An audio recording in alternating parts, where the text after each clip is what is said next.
دودھ کا برتن اور انڈے اس کے ہاتھ سے چھوٹ کر نیچے جا گرے۔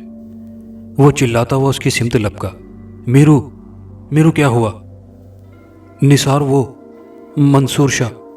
ابھی اس نے اتنا ہی کہا تھا کہ اجل نے اس کے لبوں پر ہمیشہ کے لیے قفل ڈال دیا تھا۔ نثار کی آغوش میں موجود اس کا سر بے جان ہو کر ایک جانب ڈھلک گیا تھا۔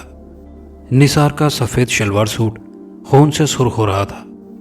میرو، نثار حلق پھاڑ کر چلایا تھا اور پھوٹ پھوٹ کر رو دیا تھا۔ میں اسے زندہ نہیں چھوڑوں گا۔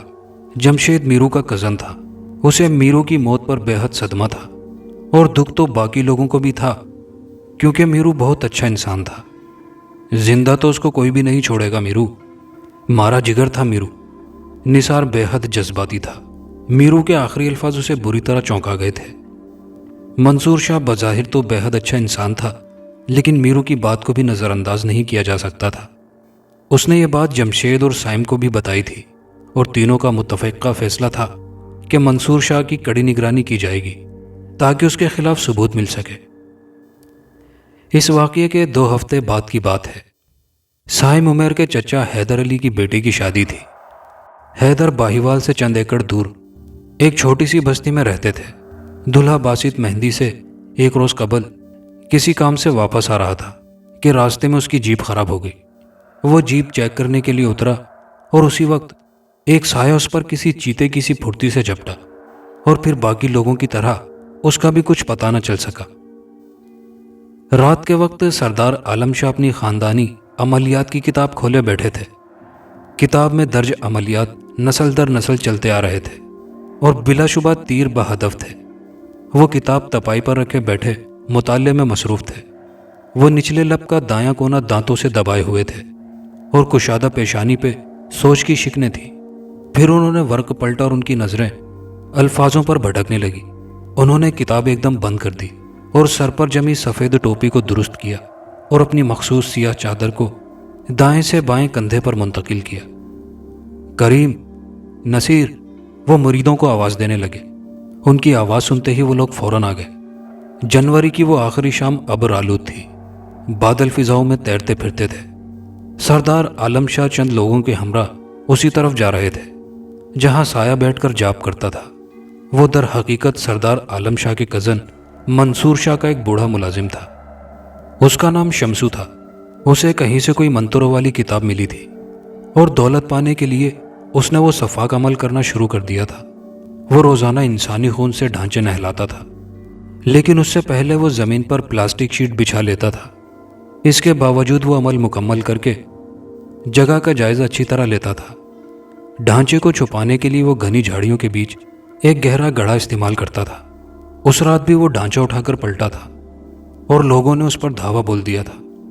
جن لوگوں کے پیارے اس کے لالچ کا شکار ہوئے تھے، وہ لوگ نہایت مشتعل ہو کر اس پر جھپٹ پڑے تھے۔ بس کرو، اس کا فیصلہ پنچایت میں ہوگا۔ سردار عالم کے کہنے پر باقی لوگ پیچھے تو ہٹ گئے، مگر نثار خان جنونی انداز میں اسے مارتا جا رہا تھا۔ تو نے ہمارے پیارے دوست کو مار ڈالا، میں تجھے زندہ نہیں چھوڑوں گا، حرام خور۔ لوگ بیچ بچاؤ کی کوشش کر رہے تھے، مگر وہ کسی کے قابو میں نہیں آ رہا تھا۔ جس وقت لوگ اسے پیچھے ہٹانے میں کامیاب ہوئے، ٹھیک اسی لمحے شمسو نے آخری ہچکی لی اور دم توڑ دیا۔ بابا جی، ہم نے اپنے دوست کا بدلہ لے لیا، اب آپ ہم کو چاہے سولی چڑھا دیں۔ اس نے شمسو کی لاش کو گھورتے ہوئے کہا، مجھے بچپن سے ہی جنات اور آصف وغیرہ دیکھنے کا بہت شوق تھا، بلکہ اسے جنون کہنا مناسب ہوگا، اور جادو سیکھنے کی خواہش تو میری رگوں میں میری سانسوں کے ساتھ دوڑتی تھی۔ شمسو والے واقعے کے بعد میرے دل میں مسلسل خود بدھ ہوتی رہی تھی کہ میں بھی کچھ کوشش کروں۔ اگرچہ مجھے شمسو سے سخت نفرت تھی کہ اس نے کئی معصوم اور بے گناہ لوگوں کی جان لی تھی، لیکن ضروری تو نہیں کہ جادو میں کسی کی جان لی جائے۔ میں کسی کالے جادو کے ماہر سے ملنا چاہتا تھا۔ میری رشتے کی ایک خالہ محبوب شاہ میں رہتی تھی، وہ ان دنوں ہمارے گھر آئی ہوئی تھی۔ امی نے انہیں شمسو والا واقعہ سنایا تو وہ ساگ ٹوکری میں رکھ کر کانوں کو ہاتھ لگاتے ہوئے توبہ توبہ کرنے لگی تھی۔ ارے سفورا، تمہیں مائی جیوی یاد ہے؟ وہ ساگ کے پتے ڈنٹھلوں سے الگ کرتے ہوئے بولی۔ کون مائی جیوی؟ امی نے بھویں سکیڑ کر پوچھا۔ ارے وہی جو کالے علم کی ماہر تھی، وہ اب ساگ کاٹ رہی تھی۔ ہاں یاد آیا، بڑی خطرناک عورت تھی۔ اب توبہ توبہ کرنے کی باری امی کی تھی۔ کالے علم کی ماہر۔ میرا اشتیاق انتہا کو پہنچ گیا تھا۔ مائی جیوی حویلی لکھا کے نزدیکی قصبے کھرپا کا ایک پراسرار کردار تھی۔ لوگوں میں اس کے بارے میں مشہور تھا کہ وہ جادو ٹونا کرتی تھی۔ صفیہ خال اور امی سے اس کی خوفناک باتیں سن کر میرے دل میں اس سے ملنے کی شدید ترین خواہش ابھری۔ میں اسے دیکھنا چاہتا ہوں۔ اپنی انتہا کو پہنچا اشتیاق میرے لہجے سے جھلک رہا تھا، بلکہ چھلک رہا تھا۔ تم اس سے مل کر کیا کرو گے؟ امی ساگ کاٹ رہی تھی، ہاتھ روک کر مجھے گھورنے لگی۔ بس ایسے ہی، میں منمنا کر رہ گیا۔ کوئی ضرورت نہیں ہے، آرام سے بیٹھو۔ انہوں نے غصے سے مجھے جھاڑ دیا۔ کیا ہو گیا ہے ظفورہ؟ تم تو لٹھ لے کے بچے کے پیچھے پڑ گئی ہو، یاد نہیں؟ ہم کو بھی کیسا شوق تھا اس سے ملنے کا۔ اذان بیٹا، تم کل میرے ساتھ ہی چلنا۔ میں بھی کافی عرصے سے خالہ زبیدہ سے ملنا چاہ رہی تھی۔ انہوں نے امی کو گھورتے ہوئے پروگرام ترتیب دیا۔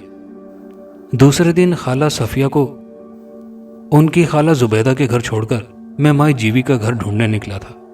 میں انہیں بنا بتائے نکلا تھا، ورنہ وہ کسی کو میرے ساتھ کر دیتی، مگر میں بہرحال مزید انتظار نہ کر سکا تھا۔ ایک نوجوان کو دیکھ کر میں نے اس سے پوچھا تو پتہ چلا کہ وہ تو پچھلے سال مر گئی تھی۔ اس نے میرے قدموں سے خوشی کی سیڑھی کھینچ لی تھی۔ نوجوان کی باتیں سن کر میں اور میرے خواب دھڑام سے زمیں بوس ہو گئے تھے۔ وہ سامنے والا گھر اس کا ہے، وہ بتا کر اجلتا آمیز انداز میں آگے بڑھ گیا۔ میں میکان کے انداز میں چلتا اندر داخل ہوا۔ 2 کمروں، ایک کچن اور ایک باتھ روم پر مشتمل سادہ سا گھر تھا، اور ایک عجیب سی نحوست جیسے ہر شے پر چھائی ہوئی تھی۔ لکڑی کے بوسیدہ دروازے پر زنگ آلود تالا جھول رہا تھا، جو میرے ہاتھ کی گرفت پر میری مٹھی میں آ گیا تھا۔ اندر داخل ہونے پر ایک عجیب سی بو کا جھونکا میری ناک سے ٹکرایا۔ کمرے میں ایک پرانا ٹرنک، ایک جھلنگا سی چارپائی، چند برتن اور طاق میں رکھی چند بوسیدہ کتابوں کے علاوہ کچھ خاص قابل ذکر نہ تھا۔ میرے قدم طاق کی سمت اٹھ گئے۔ کتابیں اٹھانے پر ہوا کا ایک سنسناتا جھونکا پشت سے ٹکرایا تھا۔ کچھ دیر بعد جب میں واپس جا رہا تھا تو ایک خستہ حال سی نوٹ بک میرے ہمراہ تھی۔ پھر خالہ رشیدہ کے گھر سرسوں کا ساگ اور مکئی مکھن میں پکی روٹی اور نمکین لسی پر مشتمل کھانا کھاتے ہوئے بھی میرا ذہن مسلسل اسی بوسیدہ سی نوٹ بک میں اٹکا جا رہا تھا۔ آسمان کی سیاہ مانگ میں ستاروں کی افشاں سجی تھی۔ چاند ابھی افق تلے روپوش تھا۔ نیم تاریکی میں مائی جیوی کی قبر پر بیٹھا جاپ میں مصروف تھا۔ مائی جیوی کی نوٹ بک میں ایک قدر آسان عمل تھا جو صرف 3 دن کا تھا۔ یہ عمل جس قبر پر کیا جاتا، اس کی روح عامل کے 3 کام کرنے کی پابند ہو جاتی۔ میں نے ضد کر کے خالہ صفورہ کو بھی یہاں چند دن رہنے پر راضی کر لیا تھا کہ میں کچھ دن ادھر گھوم پھر کر علاقہ دیکھنا چاہتا ہوں اور ایک مشہور بزرگ بابا طاہر کی زندگی کے متعلق کچھ لکھنا چاہتا ہوں۔ رشیدہ کے اصرار پر اماں مان گئی۔ رات 9 بجے تک پورا گاؤں نیند کے طلسم کے زیر اثر محو خواب تھا۔ مجھے تو کیا ہی نیند آنی تھی۔ میرا بستر انہوں نے بیٹھک میں لگایا تھا، جس کا ایک دروازہ باہر گلی میں کھلتا تھا۔ خالہ رشیدہ کا 9 عمر پوتا سمیر بھی میرے کمرے میں ہی موجود تھا۔ اس کے سونے کا اطمینان کر کے میں دبے قدم اٹھا تھا اور محتاط انداز میں چلتا یہاں آیا تھا۔ منتر محض 3 لفظوں پر مشتمل تھا جو چند بار دہرانے سے ہی یاد ہو گیا تھا۔ اچانک ایک مدھم سی سرسراہٹ ابھری۔ قبرستان میں خاموشی کی دبیز چادر تنی ہوئی تھی۔ مائی جیوی کی قبر دیگر قبروں سے پرے تھی۔ لوگوں نے ایک جادوگرنی کو اپنے عزیزوں کے پاس دفنانے نہیں دیا تھا، اس لیے اس کی قبر کے گرد جگہ خالی تھی۔ میرے ہونٹ تیزی سے بڑبڑا رہے تھے۔ شہر خاموشہ میں خاموشی میرے اعصاب سمیت ہر شے پر مسلط تھی۔ دفعتاً میرے بائیں جانب عجیب سی آوازیں آئی، گویا ہڈیاں سی چٹخ رہی ہوں۔ آواز میرے دائیں سمت سے ابھری تھی۔ میں نے گردن موڑ کر دیکھا۔ اس جگہ قریب قریب قبر تھی، کسی بچے کی چھوٹی سی قبر۔ قبر درمیان سے چاک ہو کر 2 حصوں میں تقسیم ہو گئی تھی۔ اس سے ایک چھوٹا سا ہیولا ابھرا تھا۔ مجھے اندر بہت گرمی لگتی ہے، میرا دم گھٹتا ہے۔ بچے کی معصوم آواز بھینجی بچی سی تھی۔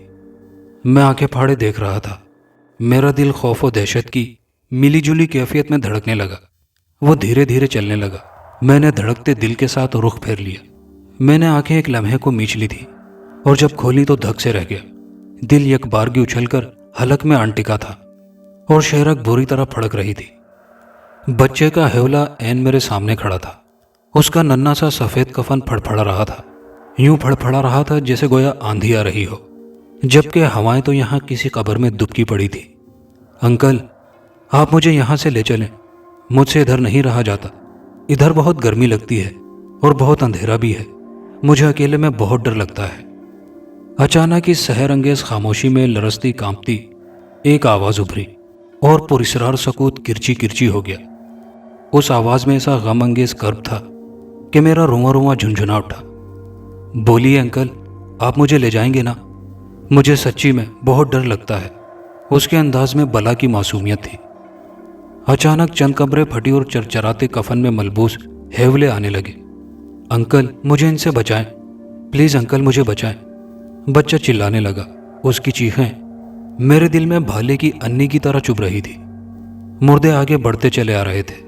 ایک بے چینی میرے رگوں پہ میں تھر تھراہٹ مچائے ہوئے تھی۔ علاوہ ازیں ایک عجیب سا حواس میرے ذہن میں کسمسا رہا تھا۔ ان مردوں نے اپنے استخوانی ہاتھوں میں بچے کو دبوچ لیا تھا۔ انکل پلیز، پلیز مجھے ان سے بچائیں۔ چاند مزید اوپر سرکا تو اس کی دودھیا کرنیں تاریکی کو زخمانے لگی۔ بچے کو دبوچے ہوئے مردے اس کی تکہ بوٹی کرنے میں مصروف تھے۔ میں نے کرب سے آنکھیں میچ لی۔ بچے کی چیخیں اب دم توڑ چکی تھی۔ میرے جاب کی وہ تیسری اور آخری رات تھی۔ اب صرف ایک رات میری کامیابی کے بیچ حائل تھی، اور وہ رات نہ جانے کس طور گزرنے والی تھی۔ قبرستان میں جا بجا کیکر اور نیم کے درخت تھے۔ روایات ہے کہ 25 ایکڑ پر مشتمل یہ آم، سیب اور دیگر پھلوں کا باغ ایک ہندو راجا ہوڈی کا تھا۔ وہ نہایت ظالم اور سفاک راجا تھا۔ مظلوم اور کمزوروں پر ظلم کرنا اس کا پسندیدہ مشغلہ تھا، اور سفاکیت اس کی گھٹی میں پڑی تھی۔ ایک بزرگ بابا طاہر جو ان دنوں جوان تھے، ایک دن اپنی اونٹنیاں اس باغ میں چرا رہے تھے۔ راجا کے کارندوں نے بتیرا سر کھپایا، مگر وہ پرسکون انداز میں اونٹ چراتے رہے۔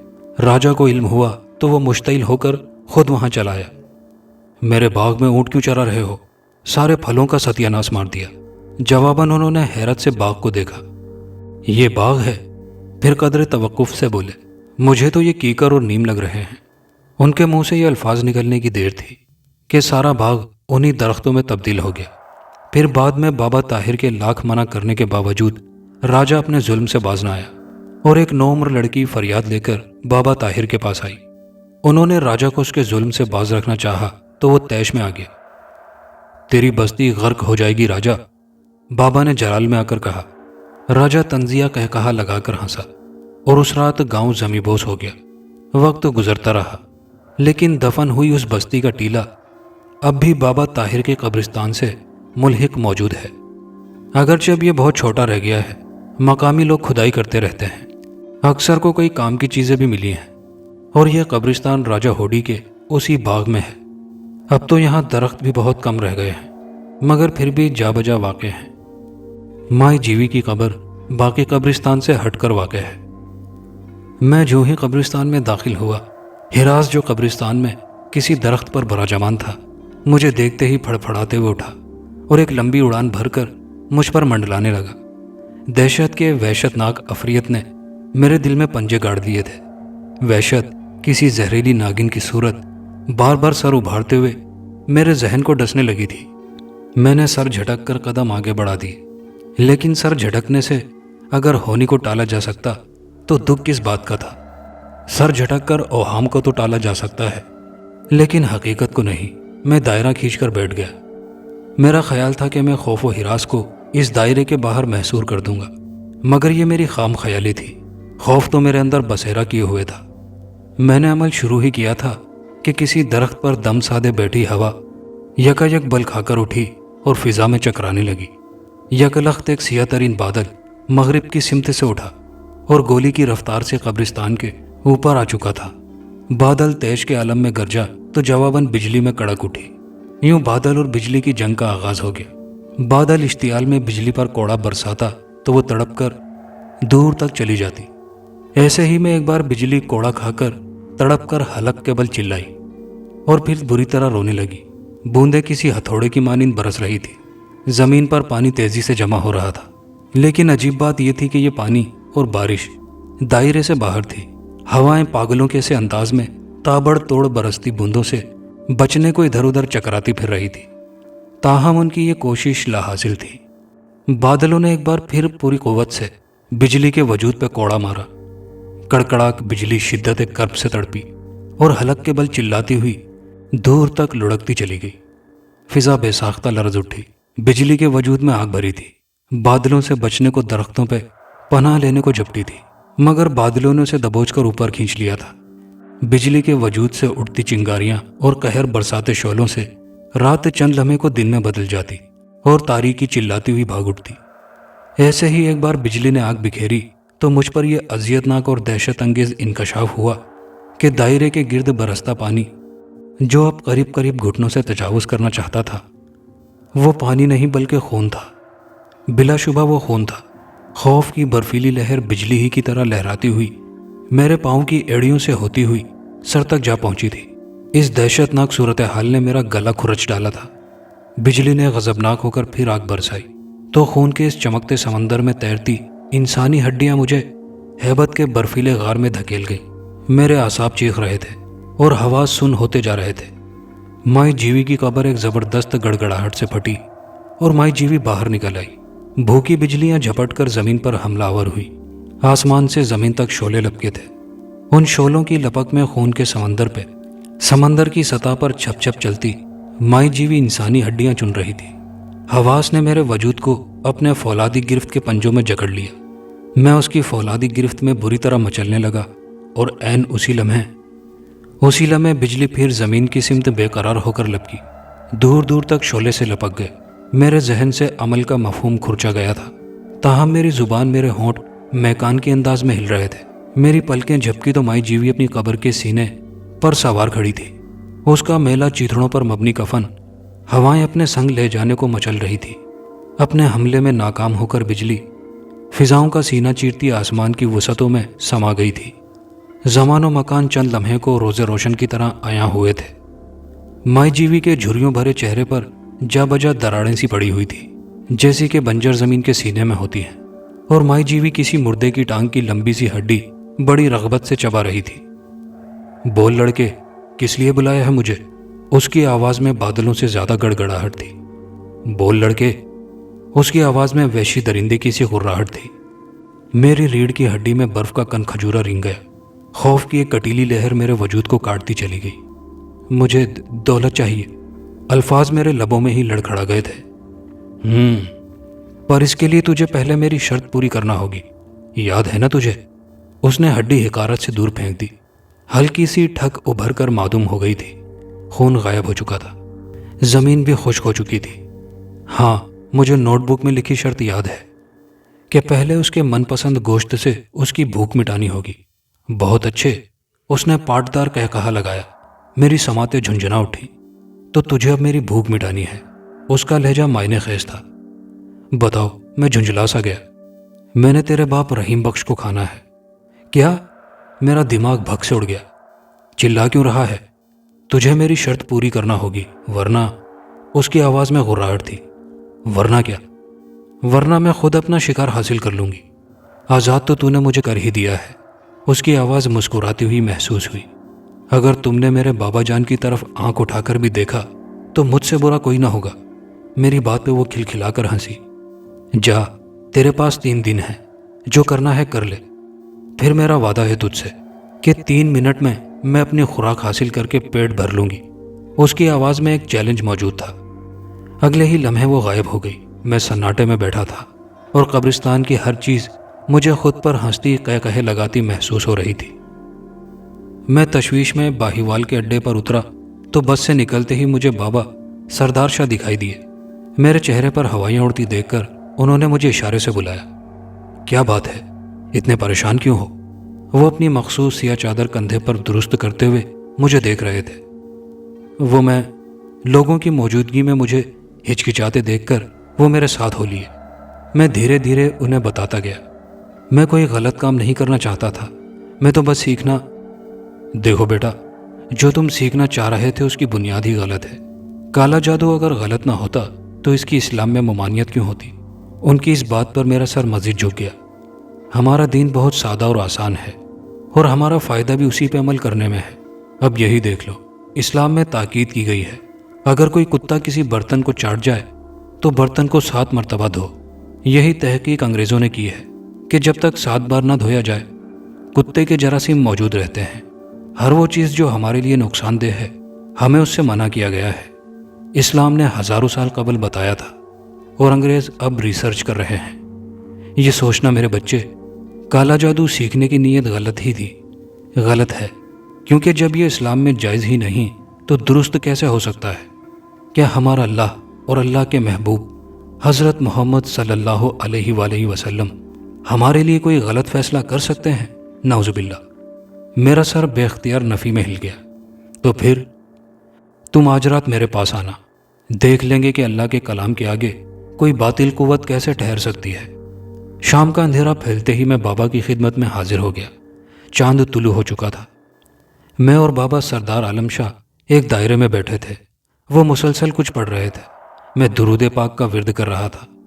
جب کافی وقت گزرا تو ہمارے سامنے زمین پر اچانک گڑگڑاہٹ سی پیدا ہوئی اور شگاف سا پڑ گیا۔ اس سے مائی جیوی نمودار ہوئی۔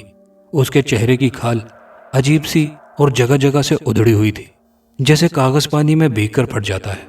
اس کی آنکھوں میں ڈیلوں کی جگہ آگ کے شعلے رقصاں تھے اور دانتوں سے آری پوپلا منہ غار کی طرح کھلا تھا۔